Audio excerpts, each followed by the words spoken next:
আগামী মঙ্গলবার পহেলা বৈশাখ। কি বৈশাখ? আর গতকাল কি বৈশাখ? আমরা এখানে অনেক লোক এই রোগে আক্রান্ত। পহেলা বৈশাখ পালন করার জন্য অনেকেই উঠে বসে তো লেগেছে, আগে থেকে কেনাকাটা শুরু হয়ে গেছে অলরেডি। আসলে নাই, আমার মেয়ে বলতে শাড়ি কিনাই লাগবে, ছেলের জামা কাপড় কিনাই লাগবে, আমার বিবি সাহেবা বলছে আগামী পহেলাতে এবং দেওয়াই লাগবে। এখন আসুন আমরা কুরআন সুন্নাহর আলোকে শুনি মুসলমানদের জন্য উৎসব কইছি। আর কথা কোন কইটা? আর কথা কয়টা কয়টা? উৎসব দিনটা মুসলমানদের উৎসব। এইটা আল্লাহ এবং রাসূল মেনে নিত, আল্লাহ এবং আল্লাহ রাসূল মেনে নিত। এইটা ফিল মারা, মোহর মারা মুসলমানদের উৎসব। কয়টা? সবাই বলেন কয়টা? ঈদ উল ফিতর, বর্ষিত ঈদ, ঈদ উল আযহা বড়, কুরবানি ছিল বড় ঈদ। তাহলে দীর্ঘ এক মাস আমরা মধ্যে কুরবানি দিলাম, খানা থাকার পরেও খাই না। অনেক কিছু যেটা আমার জন্য হালাল ছিল থাকার পরে ওই সময় গুলো হারাম আমি করি নাই। আবার ঈদুল আযহাতে আল্লাহ তাআলা বলে দিলেন তোমার টাকা পয়সা সব কিছু দিয়া একটা জন্তু কুরবানি করো, গরু হোক, গাভী হোক, তারপরে মোষ হোক, ছাগল হোক, উট হোক, ডিম্বা হোক, তুমি এটা কুরবানি করো। বুঝা গেল এটা লক্ষ্যের কুরবানি, এটা গেল শারীরিক, আর যেগুলো নাস্তিক মালের কুরবানি। তাহলে মুসলমানদের উৎসব কয়টা? দুইটা, ঈদ উল ফিতর, ঈদ উল আযহা। এখন আসুন 2-4 মিনিট সময় দিকে গেলে যা এটা বড় গুরুত্বপূর্ণ কথা শুনতে রাজি আছেন তো? শুনেন দরকার। 1 নম্বর, পহেলা বৈশাখ এইটা একটা বাংলা ভার্সন। কি ভার্সন? বাংলা 12টা মাসের শুরুর মাসের নাম পহেলা বৈশাখ। আর ইংরেজি ভার্সন জানুয়ারি। 12টা মাসের মধ্যে প্রথম মাসের নাম কি? জানুয়ারি।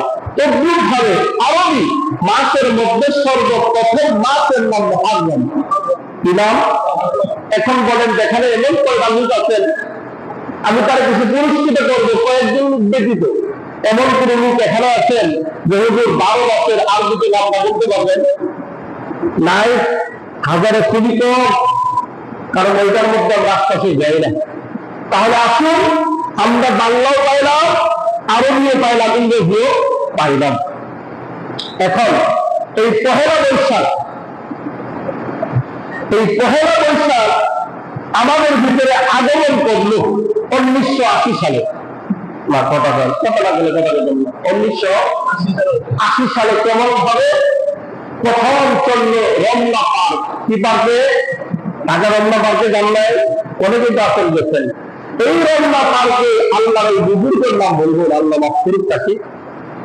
এই দরবেশ এই প্রথম রমনা পার্কে গেল, যাওয়ার পরে ইলিশ মাছ, পাট শাক, ইলিশ মাছের সেটি আর কি ভর্তা এবং পাট শাক এবং হালকা কিছু পান্তা সে যখন নিয়ে গেল, আমরা অনেক সময় পাগল বেঁধে দিলা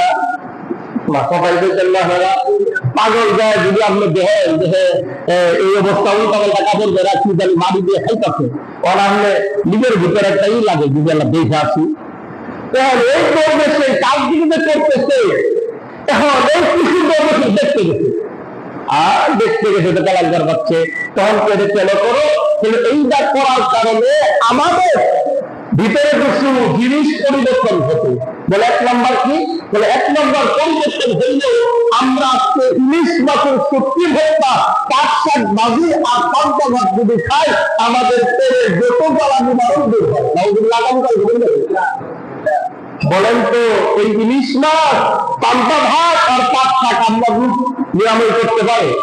এই যদি নিয়ম থাকে সে কাছে লম্বা ঘটনা, এই দিকার সেইটা নিলে আপনারা কিছু করবেন না। বুঝি এখন এই পহেলা বৈশাখ মুসলমানদের জন্য পালন করা হারাম না হালাল? আর কথা বলতে হালাল না হালাল? ফতোয়া দিলেন আগামীকাল দেখবে কেনা করা সন্তানের জন্য বাবা তোলার বাইরে বলবে, কেনা করা তুলে দেওয়ার না দেন। ফতোয়া কিন্তু আপনারা দিবেন, আমি বলবো পহেলা বৈশাখ পালন করা হালাল না হারাম? হারাম। এইটা মুসলমানদের জন্য চূড়ান্ত হারাম। 1980 থেকে 81 মধ্যে দিচ্ছে প্রস্তার হওয়ার পরে এখানে জনসাধারণ থেকে শুরু করে সবাই গ্রাম, শহর থেকে গ্রামগঞ্জে আস্তে আস্তে এমন পর্যায়ে ব্যবসার মধ্যে ঢুকে গেছে।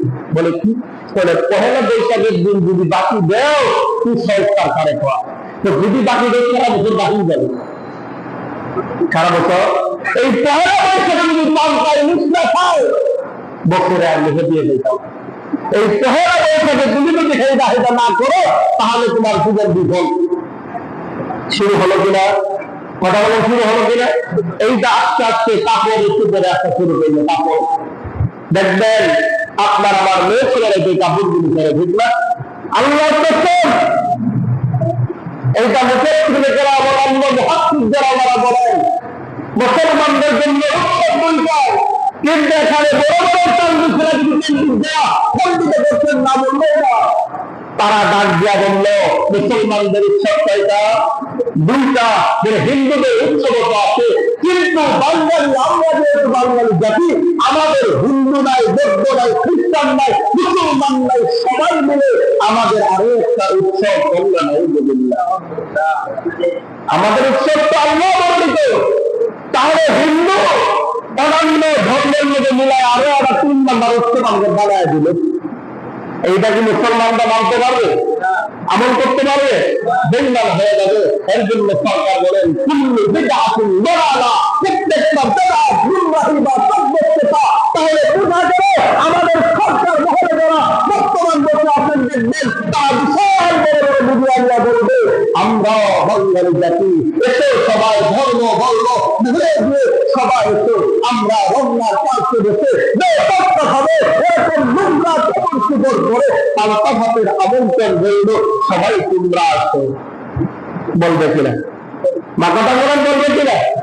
আর মুসলমান বলে দুঃখ লাগে, মায়া লাগে নিজের জন্য, নিজের আমলের জন্য নিজে জাহান্নামে গেলে কষ্ট পাবে না। কিন্তু আজকে সমাজের মধ্যে অনেক জায়গায় ইমামরা সত্য কথা বলে না, যদি ইমাম কিছু লাগে। আর আমার জিম্মা তোমার আল্লাহ দিয়েছেন, আমার খাবার রিজিক তোমার আল্লাহ দিয়েছেন, এর জন্য আমার রিজিকে কেউ আঘাত করতে পারবে না। কথা বলেন ঠিক কিনা?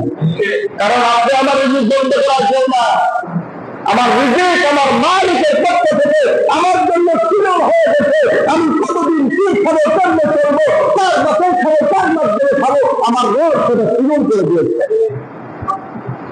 এর জন্য সম্মানিত হাজিরিন, আমি যে কথাগুলি বললাম আল্লাহ আমাদের সেগুলিকে মানার, জানার, আমল করার তৌফিক দান করেন বলে বলি আমি।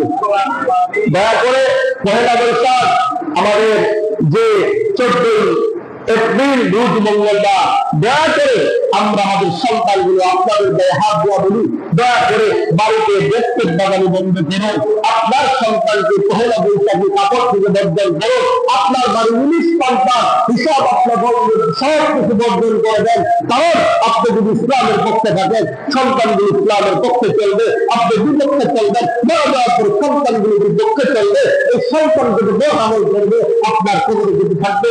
আল্লাহ আমাদের প্রত্যেককে সঠিক কথাগুলো বুঝে সঠিক কথা আমল করে আল্লাহ সবাইকে ঈমানের হালতে খবর দেওয়ার তৌফিক দান করুন। সকলে বলি আমিন। ওয়া আলাইনা ইল্লাল বালাগ। আসসালামু আলাইকুম ওয়া রাহমাতুল্লাহি ওয়া বারাকাতুহু।